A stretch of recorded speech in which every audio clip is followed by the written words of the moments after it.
Hi.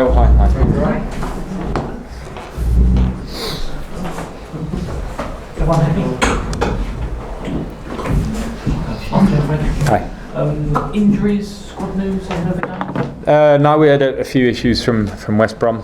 Martin Waghorn and Dwayne Holmes came off.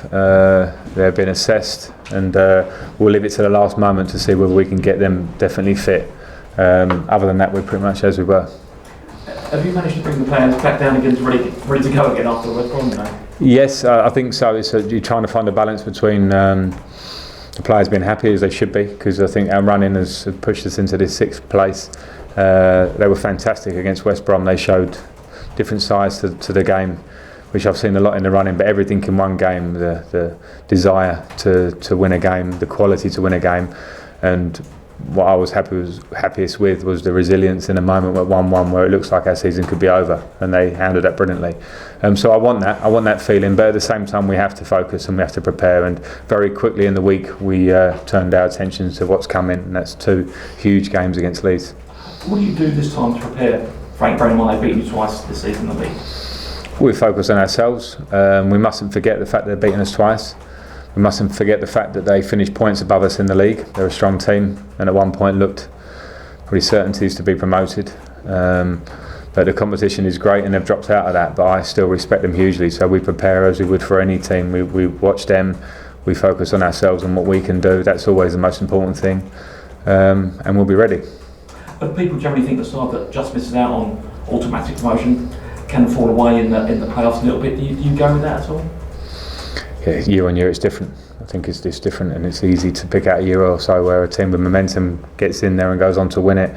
It happens in different ways. Every year will be different. I'm not concerned about that at all. When people talk about form and the fact that we should be on a high and they've lost some games recently, I've not taken that into account. I'm worried about what we do. I know that if we've got any chance to get to Wembley, we're going to have 2 really tough games no matter what way you look at it. Would you regard yourself as the underdogs, do you think, going into it? I would, on the case that we finished points behind Leeds for a reason. They beat us twice. The early one in the season I think was a difficult one for us because it was, we were trying to make some changes and it was early, and they punished us for it. They played really well. And then at Leeds away, they were too good for us on the day. So yeah, I think we're underdogs. That's a challenge that we'll have to accept and take on. You mentioned it there. What do you do different this time, bearing in mind they've beaten you twice? Try and win the game. How pleased are you to have Tom Lawrence back? Sorry, how many? How pleased are you to have Tom Lawrence available for the game? Yeah, I'm pleased. It was a correct decision because there was contact on Tom Lawrence, which, when you're running at speed and jinking as he did past 2 or 3 players into the box and you have a contact, it's quite clearly contact that can cause you to not be able to stay on your feet. Now, for me, that was clear from the beginning. We all love the story of Spygate. Does that bring an extra edge to this game? Not for me, because if it does, then we're being caught up, myself and as players, in things that don't matter. They don't matter. That doesn't matter at all going into this game for us. It matters is how we prepare and how we go up against Leeds. So it will matter for the fans. The rivalry is there in football. It's the beauty of football in this country, that fans care so deeply. There are so many outlets now for them to vent that, but we can't get involved in that at all. We have to worry about what's in front of us. How do you make sure it doesn't bring maybe too much of an edge for the players? I don't let that carry them away a little bit It won't do. It certainly won't do for my players. I presume it won't for their players, because when they get out there, they're professionals. We're all desperate to try and reach Wembley. So those, an old story should have no bearing on how they perform. What are your thoughts about the playoffs themselves? And as a spectacle, fans love them. But this is your first experience and as a manager too. Yeah, I love them. Watch them year in, year out. I think they're some of the most exciting games you'll see in world football. After watching the last 2 evenings games in the Champions League, I might not say so, but playoffs do usually serve up some passion, some resilience, some real games that stay with you for years, and that's the situation we're in. So that should be an excitement for the players. It certainly is for me. I've played in playoff type games, I've played in cup competitions, and our mindset has to be ready. The fact that we've been on a good run has to be put to the side because the league is now done, and we have to focus on these 2 games and understand that the intensity now rises completely on and off the pitch, and that's something we'll have to handle. We talked about you being the underdogs, Leeds beating you twice, but like we say, comebacks are in fashion at the moment. Yeah, they are, and everybody as a player, as a manager, anyone in football should take inspiration from what Liverpool and Tottenham have done in the last 2 days. It's been incredible performances on the pitch from the managers, from the fans involved, and that's football, and that's why English football is at the top of the tree in the world at the moment, and we're trying to reach that in time to get to the Premier League. So yeah, it just shows you what these teams have got huge quality, we know that, but sometimes you get over the line with desire and spirit and togetherness, and the last 2 days have shown that. Yeah, and also it's shown how, you know, the fear factor can come in football, but you've got young players who don't seem concerned at all about that at the moment. Well, I think it's the younger players have certainly helped the balance of the squad, because the squad was old in relative terms to other teams in this league or any league. And yeah, youth, I think, helps. It helps. People often think that experienced players will help young players. Of course they do. But it can also work the other way around, where young players can take the heat off slightly because they have that innocence. But they also have other challenges, young players. It's a new thing for a lot of my players. They've never been in a game of this intensity. So we'll try and find the right balance. I'm really happy with the spirit of the team going into these games. They're good friends, they're together, they help their teammates. We're going to need that over the next week, 10 days or whatever it may be. Not only spirit you've got at the moment, you are in incredible form, unlike Leeds. Will that matter? No, I don't think so. I can only speak for ourselves, and we feel good. We've been playing well, we've been getting results, but I can't see that a team the quality of Leeds in this division, one of the strongest teams pound for pound for sure. They came third. We're unfortunate, you might say, even though I think the best 2 teams have gone up automatically. But yeah, we have to respect them completely for that, and it's a clean slate for us. You know, we were fighting for the last month, you know, against Bristol City, against Middlesbrough, trying to get there, and we've managed to get there. Now we start again. And you are playing Leeds, which, you know, there's so many different narratives that we could talk about. But that first game, I remember being here for your first press conference, you really did speak about Marcelo Bielsa in glowing terms. Has that changed after everything that's gone on this season? No, it hasn't. And you know, now I'm a manager. I understand the pressures, the difficulties. People have different styles, different ways about how they do it. Whether you agree with it or not, that can remain private. But what I particularly respect is someone who's worked as long in the game and has had huge success over different continents with different teams. So I spoke like that at the start of the season because I mean it, and you have to respect someone with a career he's had, and that hasn't changed. But you said yourself that Spygate was unethical, that perhaps obviously, well, that could have gave them an edge in the games they've played against you, clearly. Do you feel like that will change for these games, and will that make a difference, do you think, in the way you can approach the game? Because obviously they knew your whole team when they played us. Well, no, listen, I think I did speak about that a lot, and so I don't need to go over old ground, but what I will say is I also said at Ellen Road when they beat us that it had no bearing on that performance and result, because we got beaten by a better team, and I certainly felt the need to say that because we didn't play as well as them. Now, the whole thing about whether there was an edge or not has been spoken over many, many times, and it's certainly not worthy of me talking about it again going to this game, because it will have no bearing. Leeds are a very good team, they've got a very good manager. We have to be at our best to compete and try and win this game.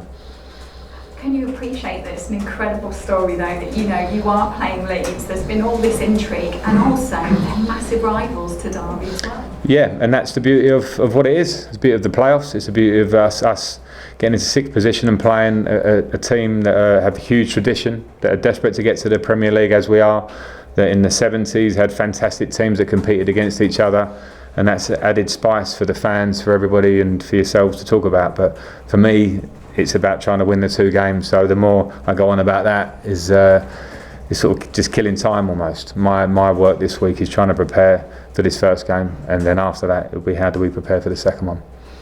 And also the other subplot for us, we've covered Derby in the playoffs many years. What will you say to your players about that? Have you had to talk to some of them about it? Because, it's been tough over the years coming so close.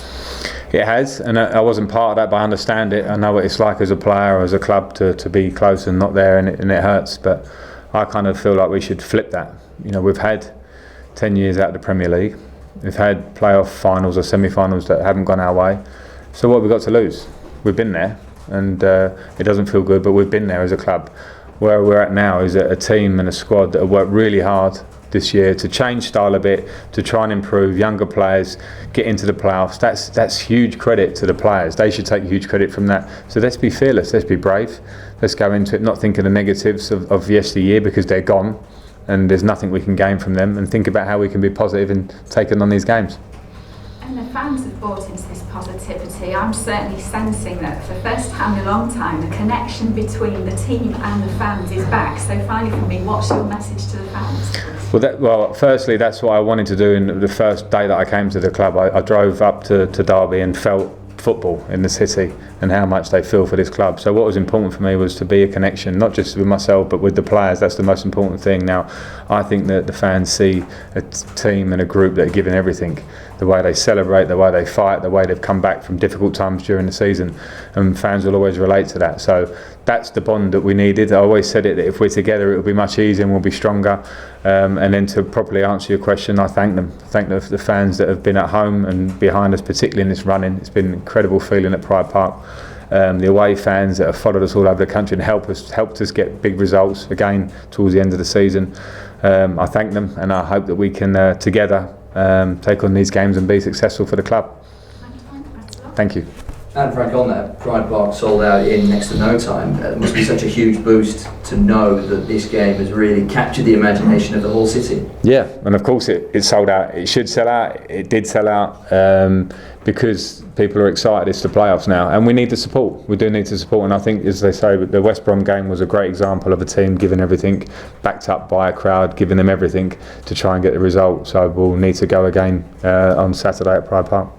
In Martin Waghorn and Dwayne Holmes, you'll have two players desperate to play. Does the head have to rule the heart in situations like that? Will you have to sit them down and say, are you absolutely 100% fit enough for this? Yeah, and that's why we'll give it as long as we've got, because of the tightish turnaround in games. We have to think about also the fact we have a second game a few days later. So we'll assess that to the end. I'll speak with the players, as I always do, and then make a decision. Yeah, and on that second game, you played in plenty of two-legged games or matches in your career. What's the mindset? How different is it from approaching a two-legged tie to a one-off match? Well, there are differences. We have to be aware of that. We know that the game, you have to take it as it is, a game over 180 minutes or more potentially. So yeah, but I don't think it can hugely change the mindset of how we approach a game. Every game we approach the same. We want to win it. We want to play with energy. We want to try and have elements where we control the game. And when you don't, which you won't always against Leeds, you have to suffer and stay in the game. So that will remain the same over the course of two legs. So I'm not sitting here in my team meetings saying, and when we're in the second leg I'm sitting here going, let's deal with the first leg, then we'll deal with the second leg. There's a 5-player difference from the team that lost 4-1 to Leeds to the team that beat West Brom on Sunday. What do you think has been the main difference between your second game in charge and Sunday? Work. We brought in players late in the window. For instance, I know that Tamori was here, I think, for 2 or 3 days before that game. He came.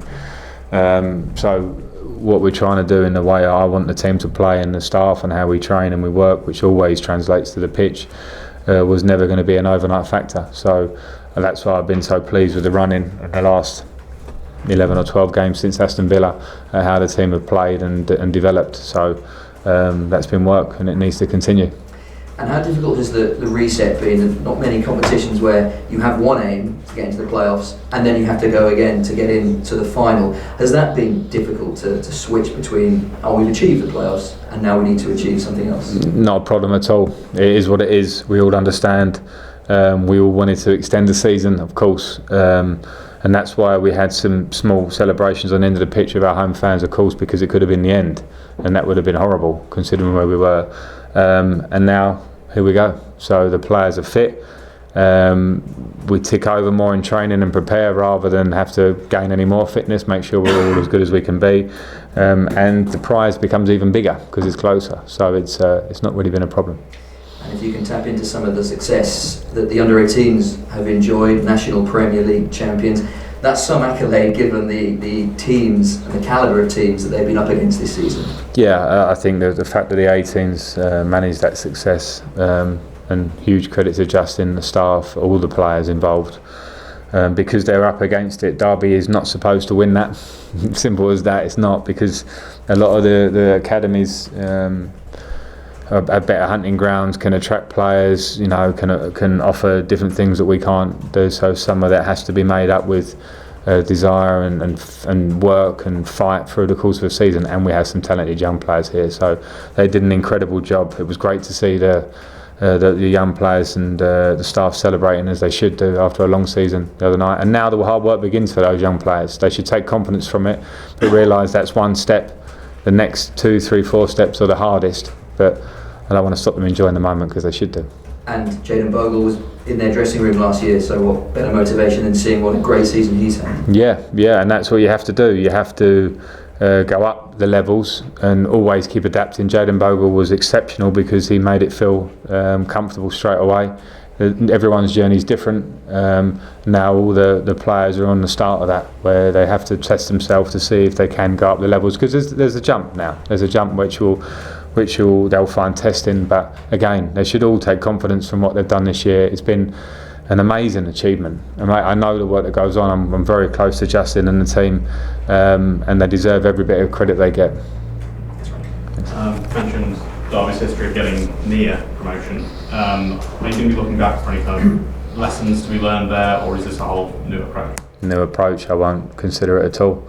As when I came in, of course I watched some games from last year at Derby, but it was how I want to play, how the work that I want to do with the team, myself and the staff, and now we're in a position where we're taking on the playoffs. So I think also the fact that it hasn't been great. You know, why would you revert back to the past if it can be a negative, and it's also a completely different team, squad and idea. So no, I won't.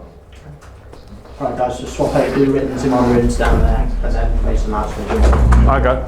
Yeah. Thank you.